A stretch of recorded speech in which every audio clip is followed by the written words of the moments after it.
Ovi, thanks for joining me. How are you? I am very How well. was your weekend? Had a good rest? Was pretty busy. Okay. It was a quick trip, the quickest trip to Kumasi. Okay. Yeah, and I'd like to say congratulations to the team that hosted myself and Israelai in Kumasi, the Christ Cosmopolitan Church Incorporated, and they launched a television station in Kumasi, Cosmopolitan TV, and we were guests. I'm sure we'll be on one of the cables, I'm sure. Yes. Okay, so congratulations to them as well. But today is your birthday, and you are Ernest Senyo Jandu and Mr. Ernest Senyo Jandu. You're 50 years old today, and this one is coming from a very good friend of mine, somebody I attended school with and lost in Jandu, and the rest of the Jandu family. They say that have a great day. You've been a blessing to all of them, and they wish you well in your work. You work with CDC Consult. You're a lead consultant at CDC Consult. Again, Ernest Senyo Jandu. 50 years old today. What a great day. 50 years old, which of the Billies? Jubilee. Jubilee. Okay, so it's your Jubilee day today. And Mr. Ernest Senyo Jandu. Golden Jubilee, they say, right? Golden Jubilee. Yeah. Golden Jubilee. But you had a good weekend yourself? Yeah, I'm full of work a little, but it's okay. All right, let's do the newspapers now, shall we? Let's start with the Daily Graphic newspaper. Front page of the Graphic. Free SHS, truly free. President Akufo-Addo there reinforcing that. President Akufo-Addo speaking at the 90th anniversary of Krobo Girls Senior High School in the Eastern Region. That's on the front page of the Daily Graphic newspaper. Also making front page headline is RCC AMA Dredge Masters initiate massive desilting of drains in Accra ahead of the rains, and it looks like we're taking this very serious. So we're combining efforts, but as we've been told, this has to be continuous, otherwise it would not be effective. Also on the front page, Delta Force commander arrested. Kwadwo Bamba has been arrested. That full story on page 16. But just in case you don't understand the circumstance under which this arrest was made, fortunately for us, we've got a video, so we'll just refresh our minds a little bit with this Delta Force story, the commander now arrested. So here we go with it. Okay, so this was a very chaotic scene as some NPP supporters stormed the Regional Security Council, and that's, they decided to, I don't know what they were trying to do in the process, get the Regional Coordinating Council out of his office, because supposedly he didn't support them that much.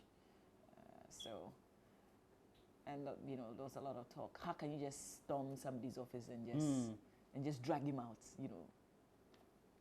try to get rid of him? So finally, an arrest has been made, and we hope that, I don't know if it will bring to an end to, how do people just march off like that and go to a public institution and decide to just do whatever it is that they want to do? It's interesting. But that's what happened. And this is the man who's been arrested. He's the leader of the group as well. His name is Kwadwo Bamba. And if you look at the way he was, I mean, yeah, that's like, I could do anything I want to do. Yes, he granted interviews. He came on with, my words are not coming this morning. A certain bravado. Yes, man. Let me surprise the word for you. So we are all watching, because this is more of a political something. We are waiting to see if there will be Can we hear what he said? proper closure. Okay, Fred, if we can get some sound. Okay, all right. No, Fred says that we can't have sound. We can't, but we can read to you the story in the Daily Graphic newspaper, which says, the Ashanti Regional Police Command last Saturday arrested Kwadwo Bamba, the leader of the Delta Force, the vigilante group that allegedly sought to remove the Ashanti Regional Security Coordinator from office last Friday. The suspect, 37, a mechanic by profession, is currently behind bars, while the police have mounted a search for the other persons who allegedly took part in the attack at the Ashanti Regional Coordinating Council. The group claimed that the newly appointed Regional Security Coordinator, Mr. Georgia J., had not been one of those who had been with them in the trenches during the electioneering that culminated in the election victory of the New Patriotic Party on December 6 or December 7, 2016. So last Friday, the members of the group virtually threw Mr. Ajay from his office at the RCC and smashed windows and doors at his office. We're showing you some of the scenes on the screen now. A member of the Delta Force sustained a deep cut during, this whole chaos that they were, seeking to. And they achieved, by the way, the police managed to intervene and whisk the victim from the angry thugs. But it's interesting, when the police took away the man at the center of this whole controversy, they left the group who were disturbing the whole place there. They just left them there. They couldn't call for reinforcement for some order on there. And then he had the audacity to even speak to the media. Now I think that's the word I was looking for. Yeah, now your words are coming. The audacity. Yeah. Okay, so enough of this one. Well, let's see if there will be some prosecution carried through. Back page of the Daily Graphic, though, delay in payments affects Eastern Corridor Road project and be resilient in pursuit of objectives. That's Sam Jonah, the Chancellor of the University of Cape Coast, says Sam Jonah has urged Ghanaians to be resilient in the pursuit of their objectives. There's more on the things that, has been saying on the back page of the Daily Graphic. Roland? And we have to do the Ghanaian Times, and so has on the front page, clamp down Galamsey as police arrest 5 Ghanaians, 5 Chinese. And we also have GSA develops code of hygienic practice for food vendors, affordable housing scheme for teachers in the pipeline, and restore public confidence in judiciary, president tells judges. On the back page, though, we have referee Suka cleared, and Joseph Lamte's FIFA ban harsh Albert Comey. And we know referee Suka is the referee who officiated the match between Accra Folk and Kumasi Asante Kotoko here in Accra, in which many of the fans claim that the penalty that he gave Accra Folk was not real, but apparently there had been a video evidence that the Ghana Football Association has been privy to, and he's been cleared. Charlie, we are too suspicious. What? For Kotoko can't lose to Hearts. Is that it? Kotoko can lose to Hearts. Well, unless that's what we are saying. Yeah. We'll see how that goes. So those are the. So let me just do quickly the daily guide, and then it's on the front page we have a picture there of actor John Dumelo and also political activists, and 2. It says Dumelo hot over missing cars. Accra Mayor tackles flood, and we also have a merry $510 million deal in danger. Delta Force gangster arrested. You have a picture there of Kojo Bamba. Looks like a very handsome dude, man. Don't know why. I'm interested in this Dumelo because, last Friday there was if you like a part 1, because his face is on the front page of the Daily Graphic again, and it's the biggest headline on in the paper.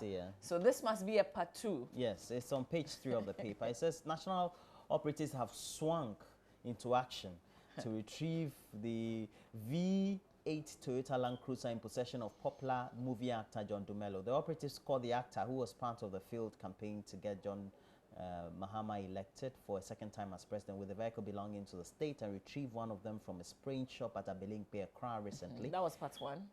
The second V8, ash in color, which John Dumelo allegedly claimed was in possession of his girlfriend, is currently being pursued by the operatives of the BNI. Okay, so what's the new? National Security. And so they just have the subheadings: total denial, and they love him on the front page. Then we have cynical reaction, tip off, free cars. Dumelo reminds me one of those tabloids, of the political tabloids. But listen, I mean, I have seen, read some of the stories. If any politician is thinking of giving me a car, I'll take it. But don't give me a state vehicle. Give me the cash, man. Cash. I'll go and look for the vehicle myself and buy. No wahala. Okay, let's see how it goes. Okay, what's just a gift? Yeah.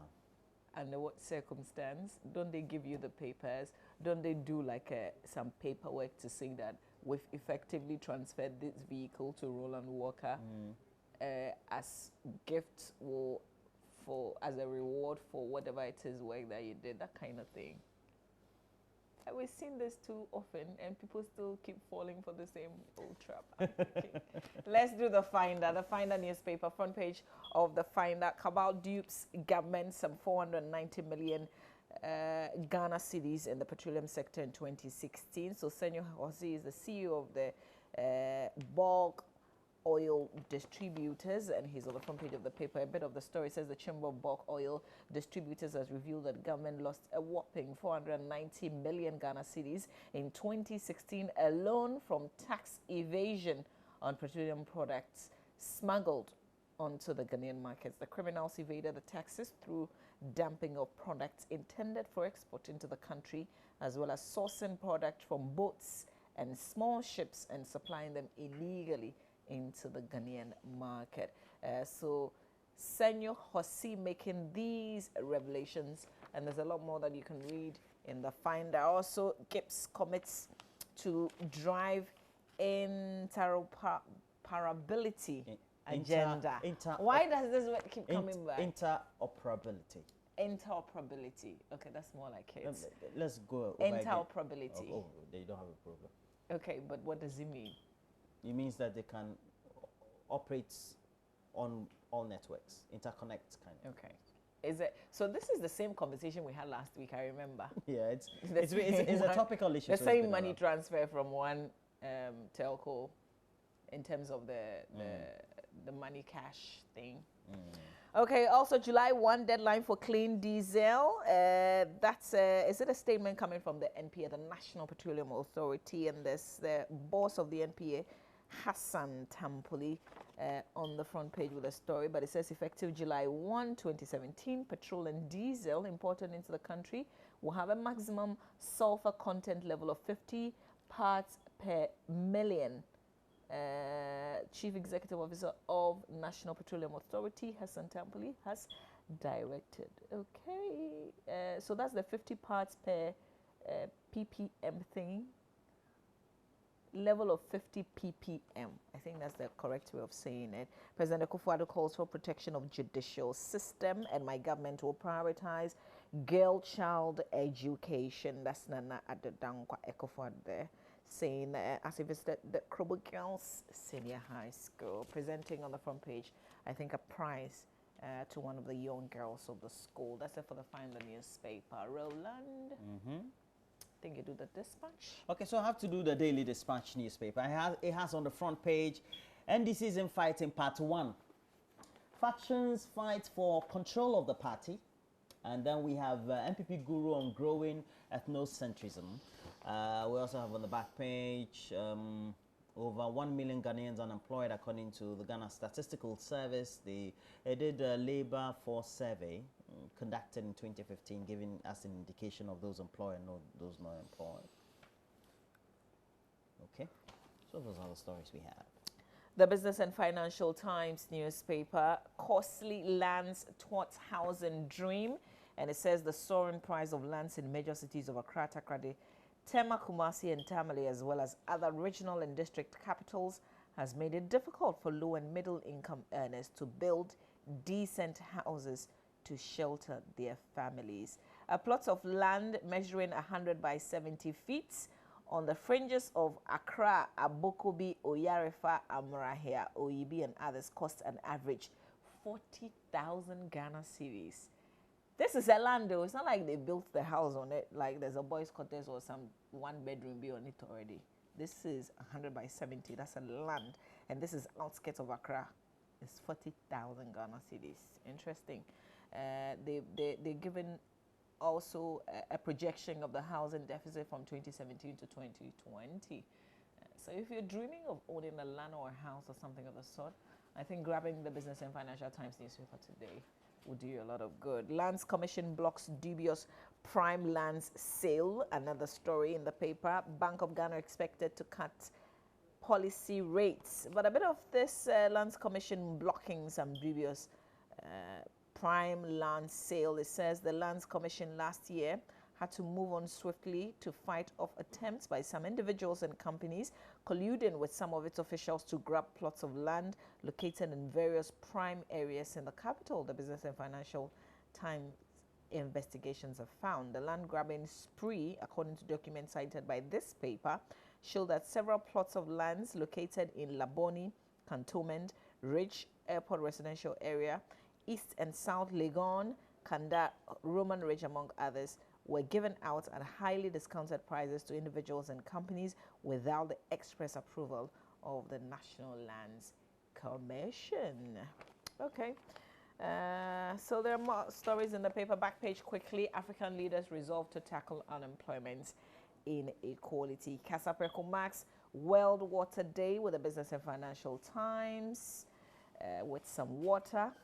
Guinness calls for cross-sector collaboration in tackling plastic wastes. These are the headlines you find on the back and front page of the Business and Financial Times news. Time for us to go online. We'll do myjoyonline.com first, and we've got our money moments where we're contributing 10 Ghana cedis each into the box. Ending of this month, which is this week, really. Yes. Oh, we're breaking the box this week. Yes.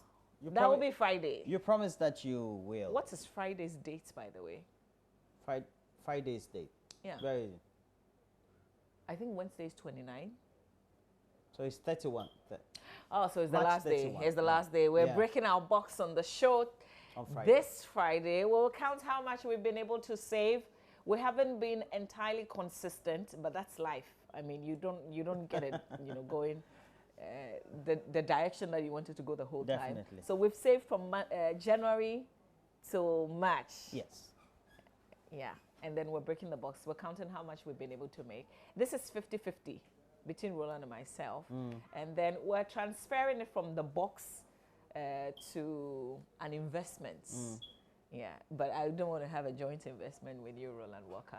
So we're doing it separately. You're afraid. And then at the end of the year, we are going to share. We're going to tell you how much we've been able to save throughout the year. That's when you're taking your holiday. Yeah. Okay, so our little money moments will come your way in a bit, but let's do the online review now. Let's start off with myjoyonline.com. On our page, Accra Mayor inspects desilting of drains along flood-prone areas. We're getting ready for the rains. We say, I guess the real test will be when it starts raining. That's when we'll see how much of an effective job we've been able to do with this desilting business. Also, 2 students die of suspected CSM in Boko. 2 KNUST students dismissed for their role in the UCC clash. Jehovah's Witness mobilize global response to threats of ban in Russia. Also threatened with an imminent ban on their worship. In Russia, Jehovah's Witnesses are responding with a direct appeal to Kremlin and the Supreme Court officials for relief through a global letter writing. But we know also happening in Russia is a demonstration that's making huge headlines. But there's a lot of anything happening in Russia, especially when it's negative, it makes huge headlines. So that's not entirely strange. More than 1.2 million people in Ghana are unemployed, according to a report. More than 1.2 million people living in our country today. Cincinnati nightclub shooting, 1 killed, 14 injured. And this happened early Sunday morning, we're told. Onga breaks Guinness World Record for longest feast table. We say congratulations to Onga. They were on our show last Friday. And indeed, they did lay a table at the Independence Square. And now they're in the Guinness Book of Records. But it's not just Onga. It's the entire country as well. And we're hosting them on our show tomorrow, God willing, on Tuesday. We're talking about the longest table. And the fact that they made it to the Guinness Book of Records. I should have been there. You should have been there. I meant to be there. Yeah, myself. Yeah. But I couldn't be in 2 places at the same time. No, definitely. Yeah. Definitely. But this was good. This was good. It was. Akufo-Addo eulogizes. Can we do this quickly? I think I lost the story. Okay, so busy week as Parliament races against time to vet Akufo-Addo's ministers. Yes, that's one of the things that's going to be happening from today through to Thursday as the deputy ministerial nominees appearing before the appointment committee for vetting. Yeah, but we know that they won't be able to finish, according to the chairman, before they go on that recess because they've got to take a break. Definitely. But on Wednesday this week, we're also expecting that ad hoc committee's report on the bribery allegation situation as well. So this week is definitely going to be busy. Lots of talking points coming out of Parliament. And talking about that and the report and when it's supposed to be submitted is on the page, City FM Online. Yeah, so we're going on. Let's move on, Roland. And we have vetting of 50 deputy ministers beginning today. Ghanaians fume as Otiku tells girls not to attract rapists with short skirts. And cedi depreciation in March was 5% according to the Bank of Ghana. We have other stories there. If you go to the side, it says recuse yourself, group to head of GJ's election dispute committee. And then we have other stories there. So let's go up. Kwabna Boogies to Achame Kwame songs. Let's go up. We have Ashanti, regional minister moves to resolve security coordinator row. Just an unfortunate. A bit too late because we got the information that his office is not too far from where this incident happened, and he was in at the time. It's just that sometimes you get a feeling that when it comes to the issues involving party and the rancorous nature of those impasses when they come up, I think the leaders who have been put into position, as in government, you don't know how to resolve it? Yeah, they try to drag their feet a bit. I don't know whether to get some up there consultation or something of the sort. Well, they're just afraid that they will lose their positions. That's it. Yeah, right. Yeah. All right. So we have the BBC page where we're looking at the Africa section. Aid workers killed in South Sudan ambush. It says 6 humanitarians are murdered in the worst such incident since the civil war began. That's according to the United Nations. Also, Egypt jails 56 over migrant boat sinking. There's some highlight here. Army worm outbreak hits Uganda. Magufuli warns Tanzania media to be careful, and that's in quotes. But Uganda confirms an outbreak of the crop-eating pest in 20 districts. And UK visa problems halt African friendly. Which game is that? It's, I believe Nigeria and Burkina Faso is supposed to have taken place tomorrow. Is it tomorrow? Where? Or today? Where? In the UK, in okay, London. Wait. So this is Burkina Faso and Nigeria wanting to play a friendly in the UK. Yeah. And they thought they would give them visa. Well, many of the professionals play in Europe, so usually it's convenient to get them not to come home. Yes, to converge. Yes, because the travel time and the period. Charlie, this debate is coming back. Isn't this just like the CEOs who are having their conference somewhere? Yeah, but even that, because these are Africans, right? And these are 2 African teams. Yes, and they are all playing, and that has been the norm, I believe, because usually the professional players play in Europe. Yeah, but they should come home. Home is home. Home is Africa. But by the time they finish playing, and they have to now pack bag and baggage and go to their clubs, it's almost a day of flight time. And the reality is they would add people along on these trips who are not connected to the football in any way. Well, you just mean so they can you mean the connections that exactly. Take place, so yeah, if they bounce them, they bounce them. So this one is FIFA rules, eh? Okay, this one is just the surface. Benedict will be here to give us a lot more details now, just before we run off. Okay. Where is your 10 Ghana? It is here. 10 Ghana for your pocket. This is one of the fresh notes. I don't know whether is it. This do we have a new note for 10? No, we don't. We have for 5 okay. Ghana cedis, and we're used to it now after all the all the things that people were saying. Hey, Charlie, Ghana. Hey, people can talk. Okay, so if you've been contributing, if you want to go along the lines, the way that we've structured ours, then it means that we're all opening our box on Friday, God willing. That's if you started saving with us from January.